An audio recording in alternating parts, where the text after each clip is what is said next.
اپنے مسائل کو حل کرنے کے لیے سبسکرائب کریں آپ کے مسائل کا حل۔ عصر کے بعد قرآن کی تلاوت کا حکم۔ کیا عصر کی نماز کے بعد قرآن مجید کی تلاوت کر سکتے ہیں؟ نعمان صاحب ممبئی سے۔ جی بالکل کر سکتے ہیں، بلکہ بہترین وقت ہے عصر کے بعد قرآن کی تلاوت کا، ذکر اذکار کا وقت ہے عصر کے بعد۔ قرآن میں اللہ نے ارشاد فرمایا کہ ہمارے جو نیک لوگ ہیں صبح و شام اللہ کا ذکر کرتے ہیں، تو شام سے مراد تو عصر کے بعد کا وقت ہی ہے۔ بڑے بڑے اکابر بزرگوں کا یہ معمول رہا ہے کہ فجر کے بعد اور عصر کے بعد وہ معمولات اپنے پورے کیا کرتے تھے۔ عصر کی نماز کب تک پڑھ سکتے ہیں؟ عصر کی نماز کب تک پڑھ سکتے ہیں؟ کیا مغرب کی اذان تک عصر کی نماز پڑھی جا سکتی ہے؟ سید عمران بنگلور سے۔ دیکھیں، عصر کی نماز اس وقت تک قضا نہیں ہوتی جب تک مغرب کا وقت شروع نہیں ہو جاتا۔ سورج جب مکمل غروب ہوگا تو عصر کی نماز ہو گئی قضا۔ اس سے پہلے جب آپ عصر پڑھیں گے تو وہ قضا نہیں ہوگی، ادا ہوگی۔ لیکن اتنی تاخیر عصر میں حرام ہے، ناجائز ہے۔ جب سورج ایک نیزے پر سوا نیزے پر ہونا، ایک نیزہ تقریباً کہ جس سورج کی چمک ختم ہو جاتی ہے اس وقت سورج کی طرف آپ آرام سے دیکھ سکتے ہیں۔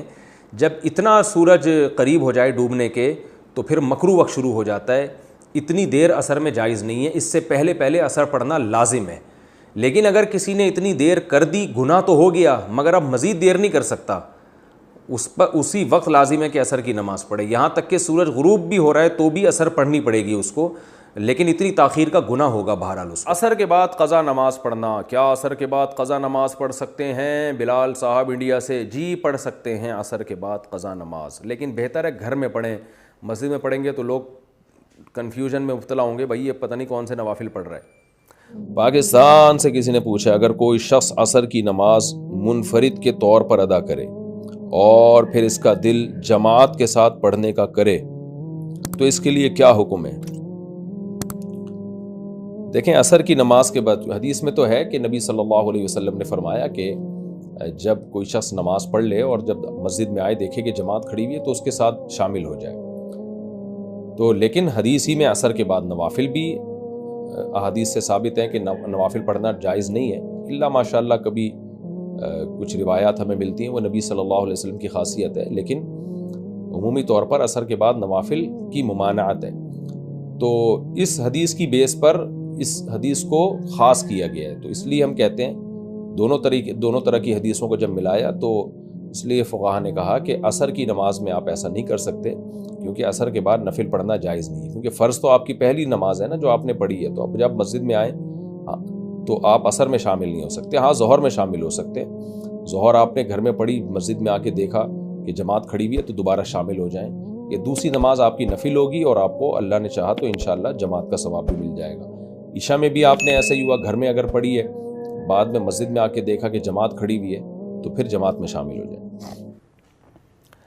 عصر کے بعد سجدہ تلاوت کا حکم۔ عصر کے بعد تلاوت کرتے ہوئے آیت سجدہ آ جائے تو کیا سجدہ تلاوت کر سکتے ہیں؟ ریان محمد عادل لکھنؤ سے۔ زیادہ تر لوگ انڈیا سے سوال پوچھتے ہیں۔ جناب ریان محمد عادل صاحب، عصر کی نماز کے بعد سجدہ تلاوت بہرحال کر سکتے ہیں، چاہے اسی وقت سجدے کی آیت پڑھی ہو یا پہلے پڑھی ہوئی ہو، کیونکہ عصر کی نماز کے بعد نوافل جائز نہیں ہے، سجدہ تلاوت جائز ہے۔ البتہ جب مکروہ وقت شروع ہو جاتا ہے، جو انڈیا پاکستان میں سورج غروب ہونے سے 15 منٹ پہلے، تو اس مکروہ وقت میں پھر آپ کے لیے سجدہ تلاوت بھی جائز نہیں ہے۔ ہاں اگر اسی وقت سجدے والی آیت پڑھی ہے تو فوراً کر سکتے ہیں، لیکن پہلے پڑھی ہوئی ہے تو اس وقت مکروہ وقت میں آپ سجدہ تلاوت بھی نہیں کر سکتے۔ عصر کے بعد اسٹڈی کرنا، پڑھائی کا اعلیٰ وقت کیا ہے؟ کیا عصر کے بعد دنیاوی اسٹڈی کر سکتے ہیں؟ شریعت کے اعتبار سے کس وقت پڑھائی کرنا صحیح ہے اور کس وقت نہیں؟ ایثار صاحب انڈیا سے۔ دیکھیں، عصر کے بعد بھی آپ اسٹڈی کر سکتے ہیں، دنیاوی بھی دینی بھی۔ تو ہونا یہ چاہیے کہ آپ فجر اور عصر کے بعد ذکر کا معمول بنائیں، کیونکہ یہ سنت ہے، آپ صلی اللہ علیہ وسلم کی بہت زیادہ ترغیب ہے۔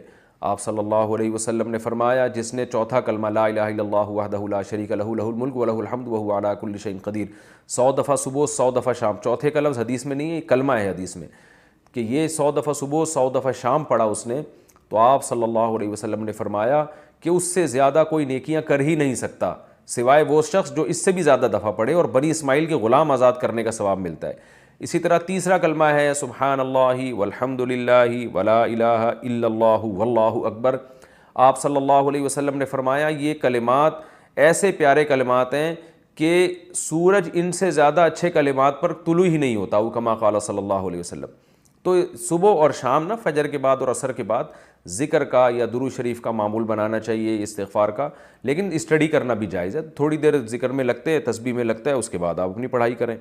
رہا یہ مسئلہ کہ شریعت کے اعتبار سے کس وقت پڑھائی کرنا بہتر ہے، کس وقت نہیں ہے، دیکھیں اس میں شریعت خاموش ہے، کیونکہ یہ میڈیکل سائنس کا مسئلہ ہے، یہ شریعت کا مسئلہ نہیں ہے. تو میڈیکل سائنس اور جو ماہر حکیم ہیں وہ کہتے ہیں صبح کے وقت انسان کا دماغ بہت فریش ہوتا ہے، تو اس وقت جو چیز یاد کی جائے دماغ میں اچھی طرح سے بیٹھ جاتی ہے، دماغ فریش ہوتا ہے. سب سے بہتر جو ہے نا پڑھنے والوں کے لیے جو ایک فارمولہ ہے جو میں بتا رہا ہوں آپ کو، اگر آپ نے اس پر عمل کر لیا تو آپ کے تھوڑے وقت میں بہت برکت ہو جائے گی. وہ یہ کہ آپ رات کو عشاء کے فوراً بعد سو جائیں، تقریباً 9 بجے آپ سو جائیں. ہے مشکل، میرے لیے بھی بہت مشکل ہے، لیکن عمل کریں. 9 بجے جب آپ سو گئے تو 10 11 12 1 2 5 گھنٹے بہت ہیں. 2 بجے آپ اٹھ جائیں. 2 بجے اٹھنے کے بعد آپ وضو کریں، تہجد کی نماز پڑھیں، دعا مانگیں، اس کے بعد آپ اسٹڈی کے لیے بیٹھ جائیں، مزہ نہ آئے پیسے واپس. اتنا فریش دماغ ہوگا آپ کا، اور اتنے کم وقت میں آپ بہت اچھا کام کر سکتے ہو، اسٹڈی کر سکتے ہو. آپ جو ہے وہ حافظہ آپ کا اس وقت بہت تیز ہوگا، اور صحت بہت اچھی ہونا شروع ہو جائے گی. پھر جب فجر سے تھوڑی دیر پہلے آپ بہت تھک جائیں پڑھ کے، تو فجر سے پہلے اذان کے بعد 10-15 منٹ نیند لے لیں، جیسے کہ نبی صلی اللہ علیہ وسلم کی سنت ہے کہ آپ فجر کی اذان اور فجر کی نماز کے دوران تھوڑی دیر آرام کیا کرتے تھے. تو اس سے آپ اور زیادہ فریش ہو جائیں گے، ہٹو بچوں سے بھی اوپر کی چیز ہو جائے گی.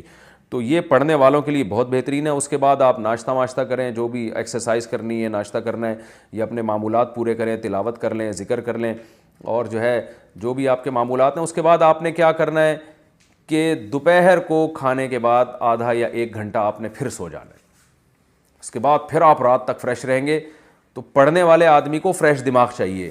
آج کل جو پبلک کی روٹین چل رہی ہے اس میں دماغ فریش نہیں رہتا، محنت زیادہ کرنی پڑتی ہے، دماغ کو تھکانا پڑتا ہے، اس کا آؤٹ پٹ بہت کم ہوتا ہے، اور اس دماغ کی تھکاوٹ سے صحت برباد ہوتی ہے، دماغ خراب ہو جاتا ہے. آپ پڑھے لکھے لوگوں کو دیکھیں جو میری اس وقت مسائل سن رہے ہیں، ان کے علاوہ کی بات کر رہا ہوں. اکثر پڑھے لکھے لوگ میں نے بیچارے تھوڑے سے اب نارملی دیکھے ہیں، یعنی جو پھر بتا دوں جو میری اسپیچ سن رہے ہیں ان کے علاوہ کی بات کر رہا ہوں. وجہ کیا ہے؟ وہ دماغ کا اتنا غیر ضروری استعمال، اور تھکے ہوئے دماغ کے ساتھ پڑھتے رہتے ہیں، کھانا کھایا ہوا ہے پھر کتاب لے کے بیٹھے ہوئے ہیں، تو وہ پیٹ بھی خراب، دماغ بھی خراب. تو یہ جو میں نے آپ کو روٹین بتائی ہے بڑی خاندانی قسم کی روٹین ہے، اس پر عمل کریں، مزہ نہ آئے پیسے واپس. انشاءاللہ بہت فائدہ ہوگا، انشاءاللہ بہت زیادہ فائدہ ہوگا.